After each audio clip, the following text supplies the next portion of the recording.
What's up, family? Thank you for tuning in to the DreamNation podcast. My name is Casanova. I'll be your host, and I'm excited to be bringing to you entrepreneurs, thought leaders, and trailblazers from around the world. Stay locked in with us because we're about to go on a journey that will change your life. What's up, DreamNation? So today we have on the line one of the legends when it comes to real estate investing. If you don't know this man already, which so many real estate investors already do, or even real estate agents, I promise you by the end of this, you will be looking him up and you will be finding out other ways that you can connect, listen to his podcast, and just follow his lead. So today we have on the line somebody who I can definitely consider a legend and a mentor from afar, Mr. Gino Barbero. And so, Gino, you want to go ahead and say what's up to DreamNation?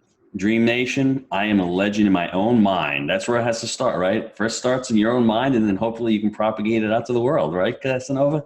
Absolutely. And that's what you've done. As I said, I've been following your journey for about 1.5 years, 2 years. And so for those who don't know, he does have a podcast with Jake, one of his partners, and it's called Wheelbarrow Profits. And so for a lot of the times when I'm first talking to anybody who's wanting to get into real estate investing, everybody starts out at kind of the same realm where they're thinking a little bit smaller and they're thinking of a flip or they're thinking of a single family home. But I knew, and as I've told to you all, I wanted to think bigger and I wanted to get into the multifamily space. And so the first place that I turned was to Jake and Gino Wheelbarrow Profits. So I'm amazed to have you on this show today. But more importantly, I always like to ask, I do think of, and I learned of this and I heard it and it's stuck in my mind. I think of today's entrepreneurs like, yesterday's superheroes. And so I always like to ask, since you are a superhero in my mind and somebody who is an entrepreneur and that's paving the way for all of us,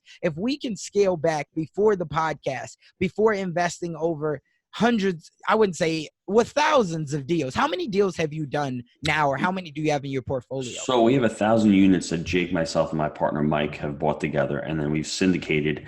First deal in November, we syndicated an additional 400 units with investors. So we're at 1,500 units right now. Looks like we might have another deal in Kentucky in the next few weeks, we're hoping, and I don't want to say too much about it because we've got the LOI out. We're trying to get the contract out. So we're looking around 1,600 units by the summertime. Wow. Yeah. Love it. So before the 1,600 units, before the Wheelbarrow podcast, before putting on these amazing events like masterminds and conferences that you all put on, let's take it back to your early childhood days. Tell me, who is Gino Barbero? Well, Casanova, I wish I had a tragic story like you did. I was a pretty normal kid, right? I mean, I was born to two amazing parents, and that's the problem. I felt like I wasn't achieving what I was supposed to achieve. I was part of the American dream. I hit the jackpot. I had great parents, right? I had great role models. My father was an immigrant. My mom was an immigrant. They both worked really hard. They didn't have an education, college education, but they both came here from Italy. They worked really hard. They achieved the American dream. And I went into the restaurant business because of my dad. I owned the restaurant at the age of 24, so I've been making payroll for the last 25 years or so. And that's a testament to hard work, but I wasn't an entrepreneur when I was in the restaurant business because I had a single location. I wasn't thinking like an entrepreneur, solving problems for thousands and thousands of people. I was only solving problems for my community. I couldn't reach more than a couple hundred people a day, right? One location. I didn't think about expanding. So I had the scarcity mindset, but I had a brother who was with me. So we had the place. Let's fast forward to 2007, 2008, when the Great Recession comes. All of a sudden, we're all working harder and we're making less. And it's frustrating because I'm not a dumb guy. I see people making millions of dollars out there and I'm not doing it. So what are they doing? And most people will be the blame victim, blaming Obama for the bad recession, blaming Bush for, you can blame anyone you want to blame. That's fine. But you can't control that. You can control what's going into your mind and who you're surrounding yourself with. So I figured that out and I went to life coaching school. I needed a personal development. That was, I think, a game changer for me. I just worked on myself. I needed to know what my why was. I needed to become more clear. I need to focus on what I want, not what I didn't want. That's what a lot of people do. Well, what do you want? Well, I don't want to have the restaurant. That's not an answer. That's not the question I'm asking you. The question is, what did I want? I ultimately, like everybody else, wanted to achieve success, which is achieving success is getting what you want and achieving fulfillment. I mean, giving back for what you've got, right? I think that's what we ultimately all want to do. But like you said, a lot of us don't want to step out. To continue this story about myself, I'm married, I have 6 children. Hmm. ages 19 to 4. We homeschool our kids. So, I mean, I have an amazing family life, but if you're pissed off at work, and I've never had a work-life balance. I've always worked really hard, and I continue to work hard. I work at least 50 hours a week. I'm going this weekend to Atlanta for a boot camp for our students. We got 50 students at a boot camp that we're teaching to buy right, and working Saturday. Going to come home late Sunday. So I love to work. The work-life balance works like this. If you love your work, you're going to come home and you're going to be present with your kids. If you hate your job, 9 to 5, you're going to come home. You're going to be pissed off. You're not going to really enjoy your family, and you're going to be thinking about work and going back to work. So work hard, love what you do, and don't worry about work-life balance, because if you like your job, you love what you're doing, it'll be easy to balance at home. I love it. I love it. And just like you said, I mean, the thing is, if you don't love it, if you don't love what you're doing, then you're always looking for the next thing. So again, you're frustrated. You're trying to figure out what's that next shiny object that you have. Mm-hmm. But if you love what you're doing, your family is kind of all acclimated in it. And then you can all have a balance of going to do something else. Right. But Mm-hmm. when you're fulfilled, just like you said, once you're helping other people, I used to struggle with this a lot, is the work-life balance. And I asked a lot of people, like, is there a such thing? But I think when you're happy and your family knows you're happy, you don't necessarily need a work-life balance. You just need to tell yourself that there's other things that we can be doing as well, right? Like Mm-hmm. for me in real estate and everything else, like today I'm going to take my son and we're going to go out on the golf course because he just started. Now, I'm not a very good golfer at all. I've never had lessons or anything, but I did just get him into lessons. And so for me, I know that once I'm done with this, I can take a break because I have already worked hard, and we could just kind of balance it out ourselves. So I love the fact Mm-hmm. that you said that, because it's more internal than external when you love what you're doing. I So agree. talk to me about, like, when you first started, when did you get your first deal? How did that all like pan out for you? So my very first real estate deal was back in 2002 as a fourplex in New York with my brother. Overpaid a little bit, overfixed. I still have that asset. It's still cash flowing great for me Wow. today. Yeah, I still have it. Went through a rough patch. We had to get a loan modification a few years ago, but worked through that. If anyone's ever done a loan modification, it takes months. It's painful. You have to actually go. You have to default for 15 days because they don't work with you. But learning lesson was, it was a threeplex that I had to convert to a fourplex through the town, thousands of dollars, tons of mistakes. And I always say commit, then figure it out. So I committed, figured it out. After that, I did a mobile home park deal, which I failed miserably on. It wasn't because of the mobile home park. It was because I wasn't educated. Right after that, I bought a strip mall in New York, upper state New York. Terrible deal. Good deal. Terrible timing because of the market, but also terrible because of the demographics. There's no job growth up in New York. There's nothing up there. The office space is terrible. It was a mixed use building. I didn't know the mixed use space. After that, I decided to say to myself, I need to learn a niche. I chose multifamily because I didn't want another job. I had the restaurant. So I didn't want to fix and flip. I didn't want the transactions. I didn't want the cap gains hit. So I said, let me focus on multifamily. And in 2013, Jake and I bought our first deal, 25 units. We took about 18 months to get it. Jake didn't know anything about the real estate space, but he wanted to get out of his drug rep job. He was a pharmaceutical rep. He was using my restaurant in New York to actually buy stuff, food for doctors' offices and bring food in. The Sunshine Act comes in from Obama and basically destroys that because they can't basically pay off doctors with food. Basically, that's what they were doing. They're trying to sell pharmaceuticals. So that changes the industry. He sees the writing on the wall and he says, I'm moving to Knoxville, Tennessee. I'm like, good. When you go down there, let me know about the deal. We'll start looking at deals. It takes us 18 months, not because I wasn't educated. I had a lot of coaching. It takes us 18 months because I've got an O at the end of my name.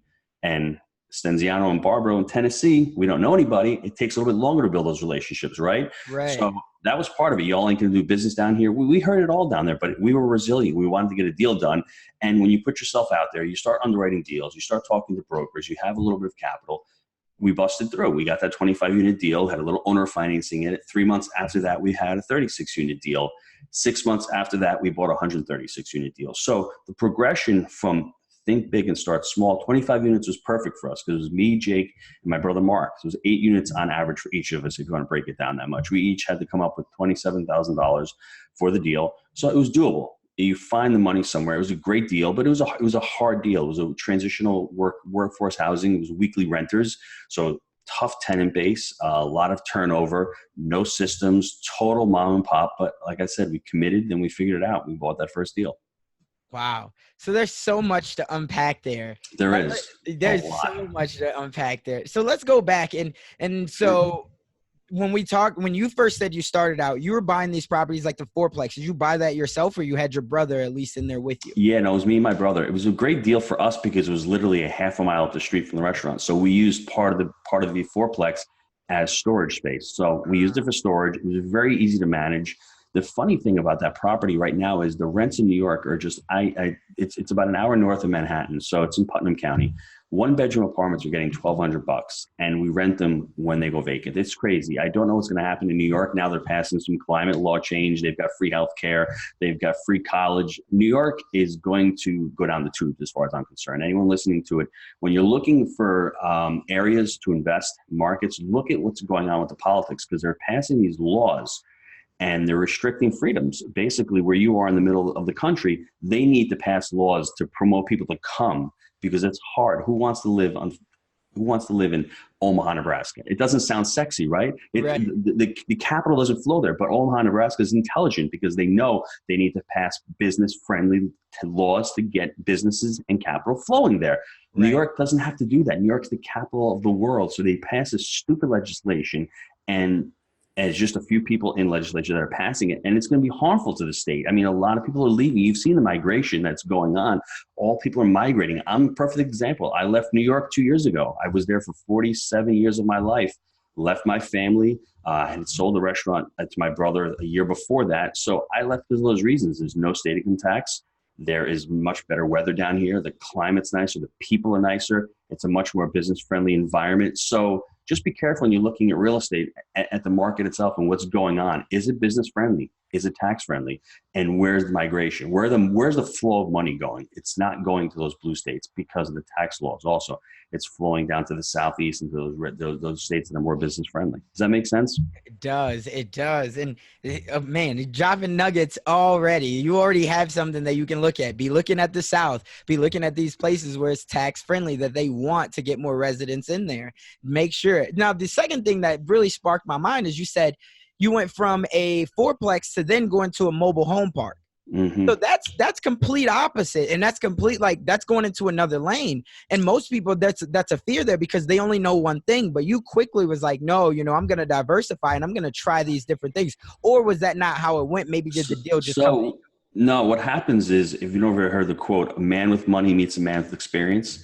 The man with the experience gets the money, and the man with the money gets the experience. That's what happened with me on that deal.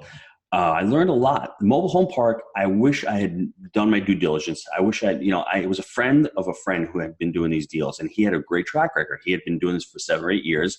I had money. So you know what? I want to be passive. And Casanova, there is nothing passive in life. Even if you're in a real estate deal and you're in a syndication, you should be on monthly calls with your syndicators. You should be looking at the numbers. You should be really part of that thing. And I don't mean you have to do day-to-day operations, but at least for me, I should have gotten on a plane, flown down there, seen that these things were not, I don't want to say they were in undesirable areas, but that's okay because he just mismanaged them terribly. I didn't know about it. I didn't do my due diligence. If I had done 10 minutes of due diligence, I would have said, you know what, I'm going to pass on the deal. That was my mistake. The mobile home park space is an amazing space. Back then, they were getting 12 and 13 caps. When we were buying them. Yeah, they were amazing back in 04, 05, 06, because nobody knew about mobile home parks. There was no private equity in that space. Right now, there's a lot of hedge funds and a lot of private equity flowing into there because the cap rates are still, I would say, superior to a lot of other assets, although they dropped into the 7 cap area. So that was my fault. And that's the shiny object syndrome. You want to stay away from the shiny object syndrome. Focus on a niche. If you love residential, single family homes, I'm going to tell you that that's not a way to scale a business. That's not a way to actually get an economies of scale. But if that's what you like and that's what you love, focus on it, do really well. And once you've mastered it, then go on to multifamily or then go on to office space or whatever niche you're looking at. Got it. Wow. I love it. So talk to me. Some people say, especially we know guys like Grant Cardone, who says you shouldn't be investing in anything like less than 16 units. And I think it's actually even went up more, it's more around like 24 to 32 units. Now, what's your take? Like, because you just said, start off wherever you are and then you could scale up. It's going to be very hard for you to scale for single family. Would you say that if somebody is investing in, because let me ask, do you consider a fourplex multifamily? Some people say no, it's not. So that's a great question. I'm not sexy like Grant Cardone. I'm going to tell it like it is. I'm going to tell you that it sounds great to think big, make it happen, crush it, this and that. But if Casanova, I tell you, you need to start out with a 50 unit and you're like, There's no way I can do 50 unit. What kind of advice is that? You're never going to start out with a 50 unit.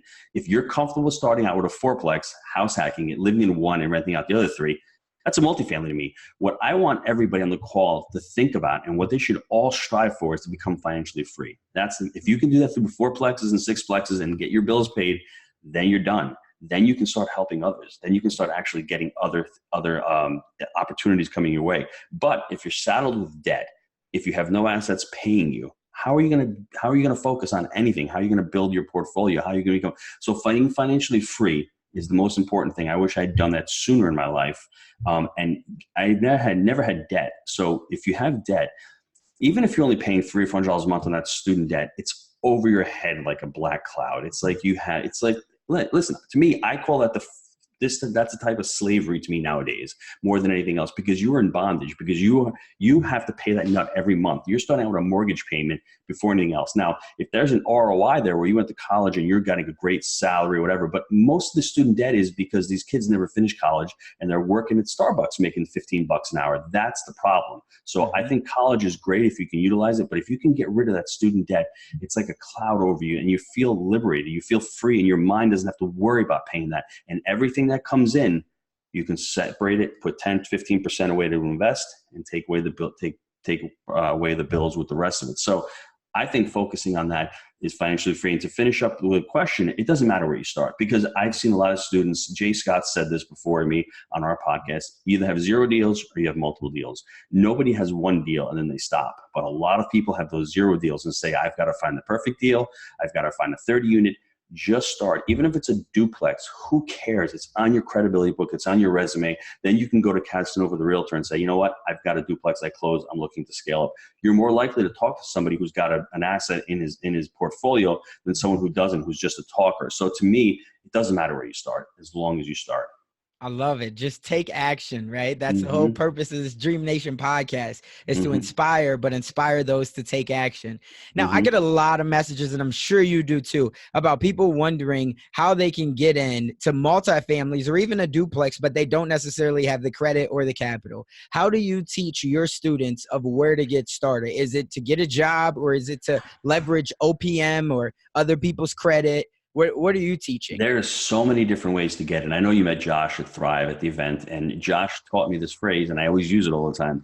It's pay to play or seek to serve. You can do one of those two things. So Josh, when I hired him a year and a half ago, best acquisition I've ever had in my life. He seek to serve.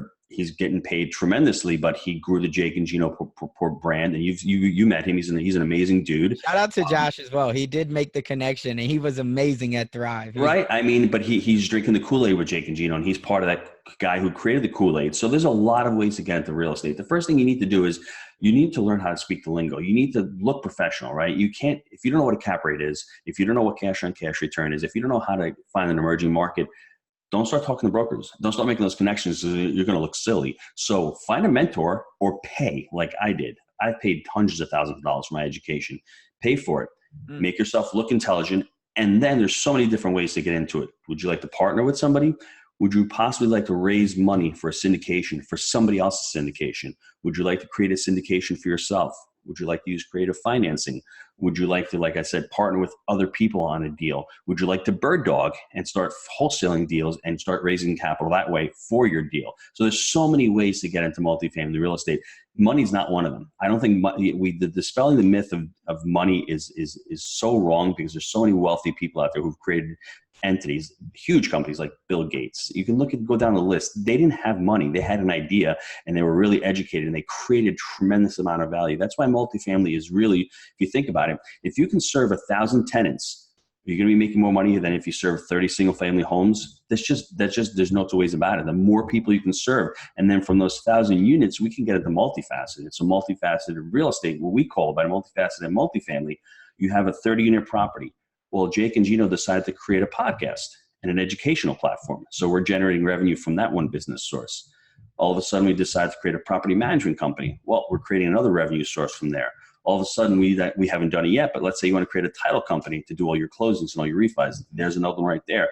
And you know what? I think an insurance company would be really cool. There's another one right there. We haven't done that, but we have created a syndication company, which is actually raising money and doing deals on that aspect. And we've created a capital company, which we're doing mortgages for our students. So it all started from a 25-unit property. So if I'd listened to Grant Cardone and said, you got to go to 100 units, and I never started, it never would have been done that way. So there's so many multiple ways of making money in real estate. You're in the residential space, you can do the same thing.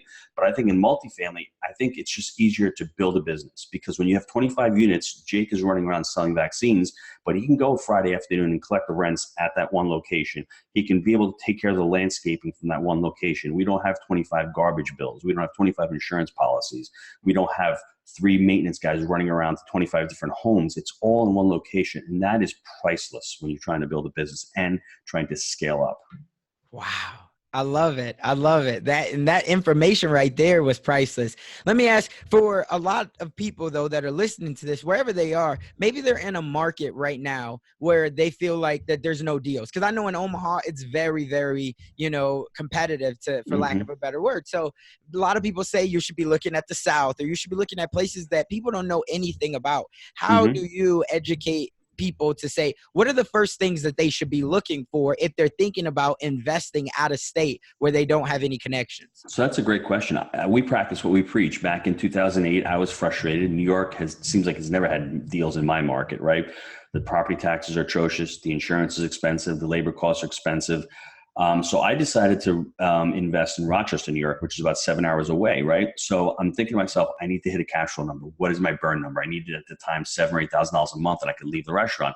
So I started investing outside of Rochester. Why? Because it was a linear market. It wasn't boom or bust, but it was a cash flowing market. So that's what my mind went to. And I went out there. I hired qualified property management. I actually got really lucky with my management company. They were really good.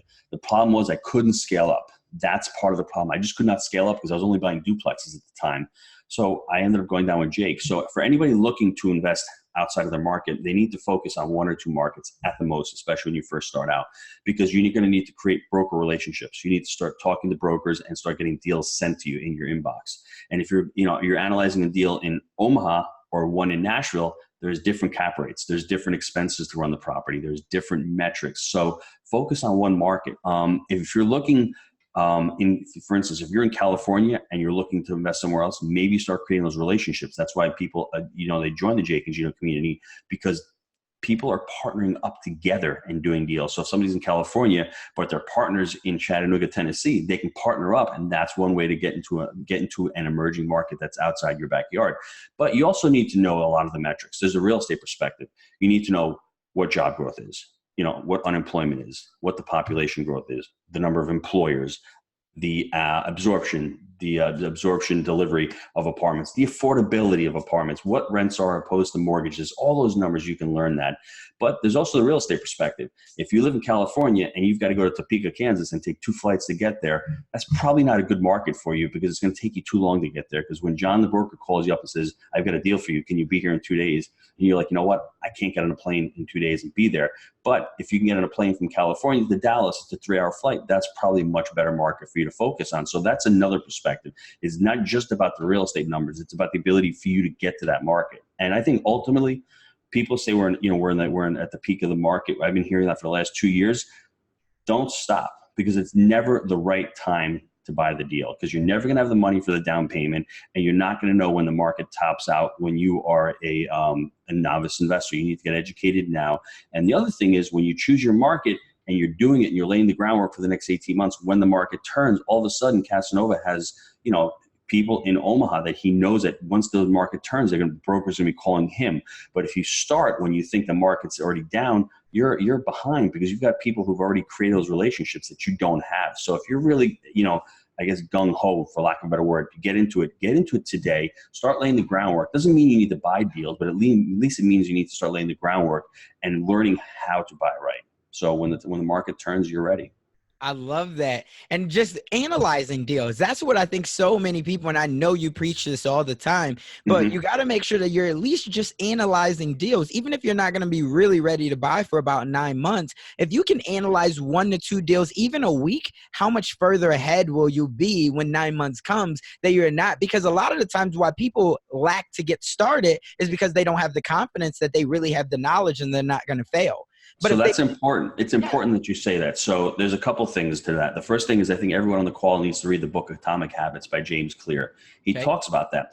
There's something called a level of optimal difficulty. If something's so difficult, like buying 80 units, you're not going to do it. If I'm playing tennis with you, Casanova, or golf, and I'm an amazing golfer and you suck, well, you're going to play golf next time. But if we're about on par, we're going to play with each other and push each other's limits. So if you are starting out investing and I throw you a 100 unit deal to analyze, you don't even know what you're looking at. You're not going to, but if you can analyze a fourplex, you learn how to analyze that, then you get good at that. Then let me take it to the next level and analyze a 20 unit. So that's a progression. So get your optimal difficulty a little bit more, stretch yourself. And the other thing is you need to be looking at 80 deals in this market now to find a deal. So if you're only underwriting 2 deals a week, and I mean underwriting is you don't have to drive to the property, but it comes to your desk, you do a full analysis of it. That's 40 weeks. That's going to take you about a year. So once you start analyzing really well, and underwriting is not a difficult thing. It's not hard, but you just have to know how to learn it. Because then by the time you've underwritten 30 or 35 deals, you can look at a T12 and say, the income is 100,000 a month, but they don't have any other income there. So I should probably be able to get another 8% of income there. And expenses are about 5,000 per unit per year. And I know in Omaha, there should be like 4,400. So there's an expense play there. And the debt on this is assumable. And I like the rate. So you can start looking at deals once you become comfortable with it, just like anything else. When you find a deal that's a single family in a neighborhood, you know what the ARV is right away. You know that because you've done it so much. The right. problem is with multifamily, people, they get locked up and they're like, this is commercial financing and it's difficult and I need the money. Don't worry about the money, because if you've got the deal, if you've got the opportunity, the money will flow to it. It's time and time again, it's proven, especially in this market right now. And if you don't have it, you go out and find people who've got the money. Wow. So you were saying that you got to talk to brokers. Something that is a big question that you get all the time is how can people find these multifamily deals? Do you feel that more deals are going to always come to brokers, or do you feel like go door knocking if you want to try to create a deal? It's a What's your great thought? question. That's a great question. I'm still waiting for the disruption in commercial real estate as far as that. Zillow's trying to do it in the single family home, but there's not been a disruption in commercial. And unfortunately, you're just going to have to go into the market you're in. Google multifamily brokers, start opting into their list. They'll send you offering memorandums into your inbox. Start looking at those deals, start analyzing those deals, and eventually you're going to go on property tours. The majority of the deals, especially in this market right now, are coming in from brokers. And I did a podcast with John Rulin on giftology. If anyone is into that, just Google John Rulin, Google giftology. Learn how to build a rapport with these brokers and with people you're doing business with. A simple card sent out to them, a gift every now and again when they don't expect it, just to build rapport and to say thank you. Because brokers, are they're busy right now. They've got multiple deals and they don't want to waste time with tire kickers right now. So if you can show them that you're serious and that you're ready to pull the trigger and that you can close in a deal, they're more likely to call you back. That's what a lot of students of mine say. My students don't get any proof of funds asked. They get questions answered. They get brokers calling them back because they know what to say. They've got a credibility book. They've got the lingo written down, and they've got the Jake and Gino community by saying, hey, I'm working with them as mentors. So that means a lot to brokers. That's what you need to do with brokers. You need to show that you're serious and you need to get back to them. So when you give me a deal, I need to underwrite that deal within the day and get back to you by the latest the next day saying, Casanova, this thing is only a 4 cap. It just doesn't work for me. I mean, if you got anything else, let me know. And that's how you start it. You get back to them right away and you don't waste their time. And you know what? Just continue to send me deals, because you're not going to send me a good deal on our first or second, transaction. Why would you do that? You've got other buyers that you have to, take care of. But when we build a relationship and you see that I'm serious and you see that I know what I'm talking about and I've got an investor base and I've got stuff done, you're going to take me more seriously. Does that make sense? It makes 100% sense. And I love that you said that. And one thing that might slip over a lot of heads, so I want to go back because people act like they need it all figured out. You said just Google multifamily brokers and opt into their list, right? Because people are like, oh, how do I find them? How do I find their phone number? All these other things. But nowadays, so many people are online or they're trying to be online. And if you just send them an email, right, a quick email, because people are afraid to pick up the phone, which we know that's still in the relationship business because so many brokers brokers and even agents are busier and busier. They never know who's the person that's serious or not. So if you want to show that you're serious, pick up the phone, give them a call. If they don't answer, leave a voicemail saying, hey, I am going to send you an email. Follow up with that email. You can get on the list just within 5 minutes. That's right. And it's funny because I've got a lot of different broker lists. I've got Marcus, I've got Cushman, I've got Berkadia, I've got Capstone, I've got Colliers. I'm on all their lists and various things. I just want to see deal flow coming in. But if you're afraid of doing it in Omaha, Casanova, let's say you're afraid, you know, do Lincoln, Nebraska. Go in and go on LoopNet, see who the brokers are there, and just Google multifamily brokers and start opting in. You don't even have to call them. Just start getting those offering memorandums in. And what those offering memorandums are going to tell you is what the rent comps are, what the sales comps have been, you know, the what the employers are in the market. They're going to give you all that information that you need to make a rational decision about the market itself. It's all in an OM. It's basically a business package that they're telling you about the market and the deal itself and comparing the deal with others. And the goal is not to say, I don't get any deals. Just the goal is to actually get the deal, analyze the deal, and then just call that broker. And texting is great because the broker is getting inundated with a lot of emails. Call the broker up. And if, like I said, if you're afraid to do it in your market, try another market that you're never going to go to first. Try it out. It's a sales call. That's all it is. And, you know, brokers, you know, they want to pick up the phone. They need to talk to people. The more people they can talk to, the more they can execute. So we have the 45 questions that you need to ask brokers out there. Start asking a few of those questions. And then, you know what, you're going to become more proficient. Have that checklist next to you. Make sure you don't miss anything. And then keep going. Keep calling different brokers. And before you know it, you're gonna build a list of brokers in that market. Wow, you're just dropping so much value, and I really appreciate it. The one question that I have in my mind is, what's one thing that now, knowing what you know and now being able to teach hundreds and thousands of students, what's the one thing that you wish you would have took heed on as far as advice earlier in your career? Because now you see it, you've done it, but if you look back on it, what would have helped speed up your learning process? You know, that's an excellent question because there's so many things. I think the most important thing, though, I think is community. If you can surround yourself with other people who are really successful. I mean, why did you go to Thrive? Because there's 1,600 other successful entrepreneurs there.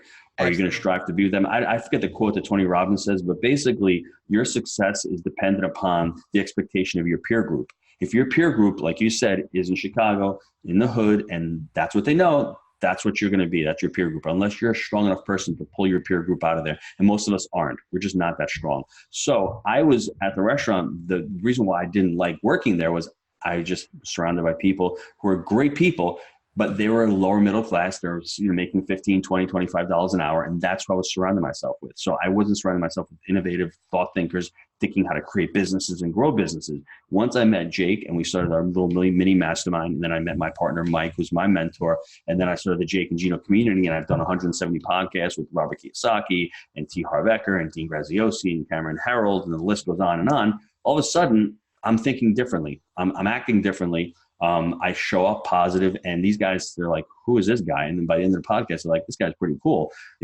That's what was lacking for me, the community and the environment that I was lacking. And I think a lot of people take that for granted. That doesn't mean anything. It means everything. Because if you are in a mindset that, you know what, one restaurant's okay. My mom always said to me, it's okay, let's stay small.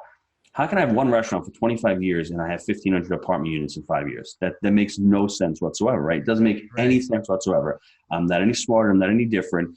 I'm learning much more business skills now as we're scaling up with multiple businesses. But that's because I'm just willing to put myself out there and meet people like Cole Hatter and meet people like Josh and meet people that are really successful and, you know, mirror them, ask them questions, and really be part of their community and grow. That's, I think, was lacking to a lot of people. Because if you're in multifamily real estate and you are not identifying as an investor, like I was in the beginning, I was identifying as a chef, as a pizza guy. Once that identity became that, you know what, I'm a multifamily investor, that identity, what does that identity mean? How do you become and identify as a multifamily investor? Underwriting deals, calling brokers, selecting markets, putting in offers, finding partners, sourcing capital, going to meetups, creating your own meetups. That's what multifamily investors do. If you can start doing that and identifying as that, you're going to become really successful. But if you can't identify as one and do those steps, you'll never get into that space or whatever space you want to. Does that make sense? It does. It does. I love it. And so another thing that comes to my mind is I read a blog article, or maybe it was a podcast that you all did, and I was reading the show notes on it. Talk to me about what you all feel, should someone start out looking at syndication, or do you like creative financing more? That's a great question. I didn't start syndicating until 6 months ago. So it's just a tool in the toolbox. What I like every student or every potential investor to do is to learn as many strategies and techniques as possible, because we got owner financing on our first deal. Those are more distressed assets. This type of market, it's a little bit harder to get owner financing unless you have a problem with a property. I would learn owner financing. I would learn syndication. A lot of students, they syndicate their first deal. They'll raise money for other deals, which is you can call it sub syndication, right? I would learn that strategy. I learned it basically from podcasting 15 or 20 different syndicators. That's how I learned syndication, because I didn't know the model.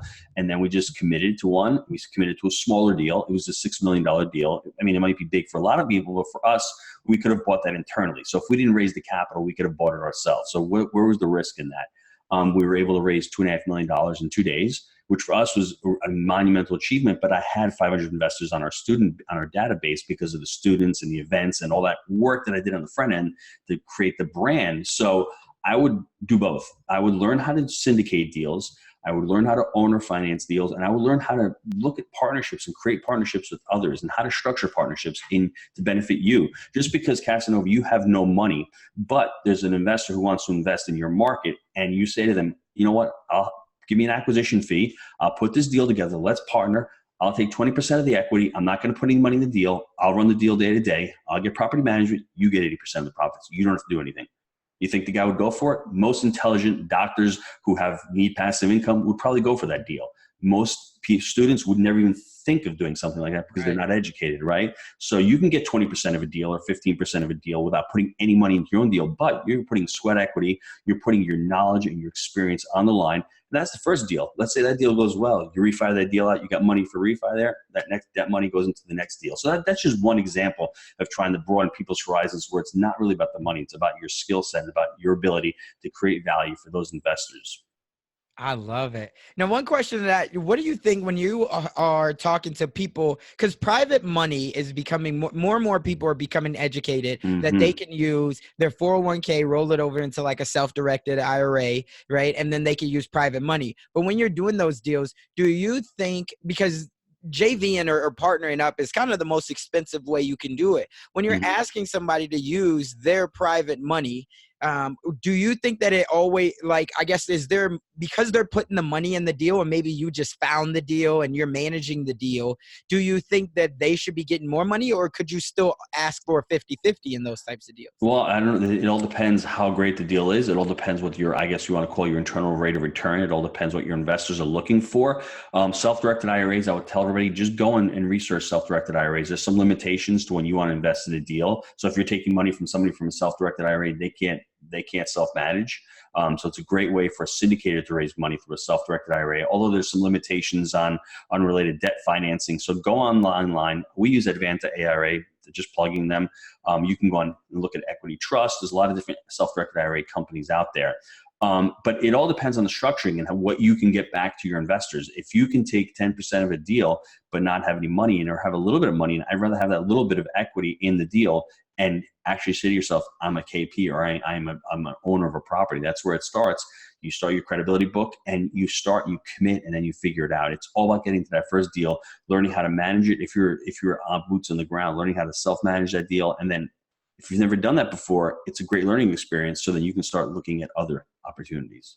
That's great. What's in the last 1 year, what's been a book or podcast that has really inspired and changed your mind frame, at least, a little bit? I mentioned that Atomic Habits because it's all about habit creation. It's all about environment. It's all about the identity.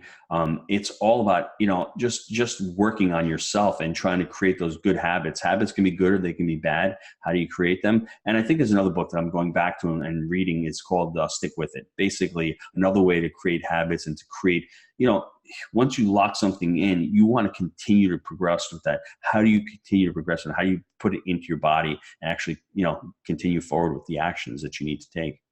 Got it. Love it. And who's one person that has inspired you in the last 6 months to 1 year, regardless if you know him or not, somebody that you've been watching that's truly inspired you? I think my wife, believe it or not, because we just started a podcast. We call it the Multifamily Zone Podcast, and she became a life coach and marriage coach about 6 months ago because she was always making fun of me, going, "What do you do, really? What does a life coach do?" And I'm like, "You help people," and she's like, "I can't believe how many people you've helped in the last year. I need to go do it myself." So in between homeschooling 6 kids, cooking 3 meals a day, taking care of a 5,000 square foot house, she was able to do that, and she's able to get clients now and really help people out and step out of her comfort zone because she hates the camera, she hates recording podcasts, but she does it because it's pretty cool, and she's helping people out, and she's helping build the Jake and Gino brand because it is really a family brand. When spouses are working together, we had our first show last week that launched. It's called the Spousal Stink Eye. Casanova, when you got to pick up the phone and your wife's looking at you going, "Really? You got to get another call?" You have to be able to communicate with your wife saying, "This call right here could land us, our mortgage payment for the next 3 months. I need to take it." But how do you communicate that? So it's important for, that communication in spouses. So I think she's probably the one, believe it or not. I love it. Love it. And so you said the multifamily zone. Yep, that is on our Jake and Gino channel. So we've got 4 shows, believe it or not. We've got the Multifamily Zone on Monday. We've got a Rain Capital podcast on Tuesdays. We've got the Movers and Shakers podcast, which is a highlight of our students doing deals. That launches every Wednesday. And we've got the Wheelbarrow Profits show on Thursday. So from one little podcast 3 years ago, you commit, then you figure it out, then you do another little show, then another little show, and before you know it, every day of the week you have content that's being created. So, and it's a lot of fun. It's how it is. You get on with people, you get on with students who've done their first deal, they're excited, Right. Asking great questions, and you learn something new on every podcast. That's the cool thing. I've absolutely learned a lot of new things on this podcast. And so there's somebody out there right now that is super, super inspired. They are looking at multifamily. They're going to educate themselves. But then there's always that little voice, right, that's saying, "Hey, maybe I'm not strong enough. Maybe I don't have the support system. Maybe I don't know how I could, even find the knowledge or the tools." What do you say to that person that's listening right now for them to just take action? It's funny because that's what we call in life coaching the gremlin. That's the highest energy block, right? It's your inner voice. It's your inner critic. Casanova, you're too ugly. You've got a stupid first name. I'm from Chicago. I'm not good enough. I'm black. I'm Italian. Whatever it is, that's our inner voice. That's us telling us. And 95% of that is what's blocking us. It's all internal. Only 5% is external. So look at that and say to yourself, really? Challenge that. My big gremlin was I had a chef coat on and I'm talking business with people. So I didn't feel I was smart enough to be able to talk business. And that held me back initially, but then that really fueled me. That really got me pissed off. And that really motivated me to learn more about real estate. So work on yourself, work on your goals, work on getting up every morning and making yourself become clear about what your objectives are for that day. Plan your week out, plan your quarter out, and see where you want to go. If you're not clear on what you want to do and where you want to go, that inner voice is going to be even more of a chatterbox to you, right? And I always hear from people, well, if I make a little bit more money, it'll be okay. It's not the little more money that's going to make you okay. That never helps because you're going to pay the bills. That's fine. That's where you're going to get stuck, just paying the bills. I make a little more money. That's not what we're on this planet for. We're on this planet to help other people out and to achieve and to inspire. And for me, to grow with my family, to be a role model for my family, to be a role model for Jake and Gino. That's what I've ultimately figured out. Read the book by Garrett Gunderson, Killing Sacred Cows. He talks about an abundance mindset and a scarcity mindset. He talks about the soul purpose. What's your soul purpose? Once you can start figuring out what your soul purpose is, and it's different for everybody else, but ultimately it comes down to contribution when you want to really be fulfilled in life. If you don't contribute to others, you're not going to be totally fulfilled. That's what it comes down to. Wow. But there you have it. Well, I want to be the first one to kick off this thank you train. Gino, this has been amazing. I look forward to the next time I can have you and or Jake on the show. Now, I know one thing that you guys have coming up, which is in, I would say, about 3 to 4 months, is you have a big conference that you put on for people who want to learn. And there's 3 things, right? It's buy right, manage right, and finance right. Okay. Buy right, manage right, and finance right. So for people who want to learn that and who want to understand how they can serve thousands and serve bigger problems, where do they find more information on the conference? We'll leave it in the show notes if you want to, but just go to jakeandgino.com. It'll be on top of it. It'll say reserve your seat. And then what I'll have Josh do is I'll have Josh send out a coupon code for 20% to all the listeners on the show. I mean, the tickets are $300. It's going to be a great show. We've got a billionaire going there. We've got one of the top motivational speakers in the world going there.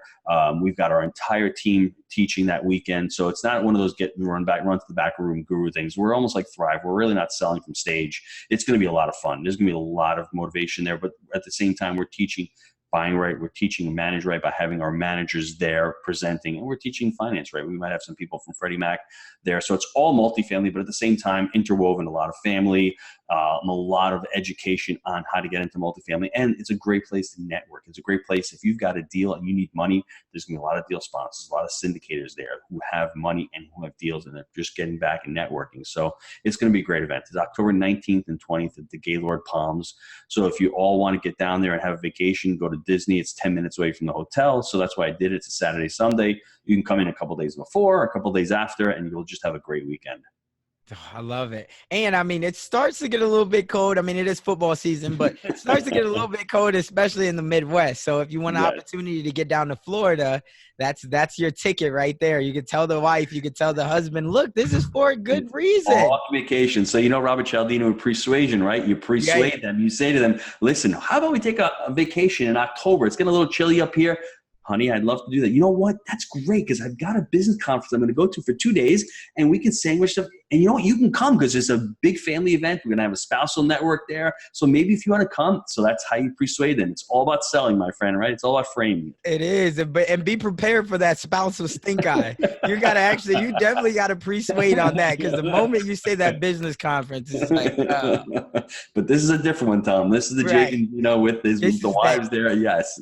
Absolutely. Well, hey, again, I appreciate all of your time. This has been a phenomenal show, and we definitely will have you back on here again. I can't wait to hear the feedback. I know so many people have gotten life-changing information right here. And if you just figure out, one, where is your zone? What I've gotten from you is figure out where your zone is. It could be single family, it could be multifamily. Understand that long term it's going to be hard to scale that way though. So while you're in the niches, while you're grinding it out for your duplexes or your fourplexes or even your mobile home, make sure that you're learning on the other side about cap rates, about IRR, which is internal rate of returns. Make sure you're learning about all these things, and more importantly, make sure that you start building relationships with some brokers, whether they're in your market or outside. So when that time comes, you're ready, and make sure that you invest into some mentorship. Either you're going to serve or you're going to pay. Either way, though, you got to go out and get the knowledge. I agree. Casanova, thanks for having me on the choo-choo train. I enjoyed the day. And anytime you want me back on, just hit me up, my friend, and I'll be here. Yeah, we'll do. Well, thank you again. We look forward to having you. Thanks. Take care, everybody. Take care. As always, if you've gotten anything out of this episode, reach out to me. Let me know. Facebook, Instagram. I'm always on Instagram. Or leave me a review, especially if you have iTunes. I would love to get a review. I would love to hear your feedback.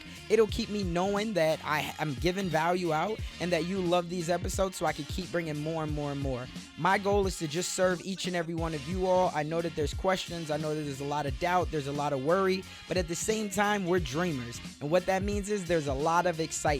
And as long as we can take some action with some tactical tips, I know that means that we can turn our dreams into reality. And that's all I'm trying to do. So I'll see you on the next episode. I appreciate you listening again. And as always, remember, in the dream we trust.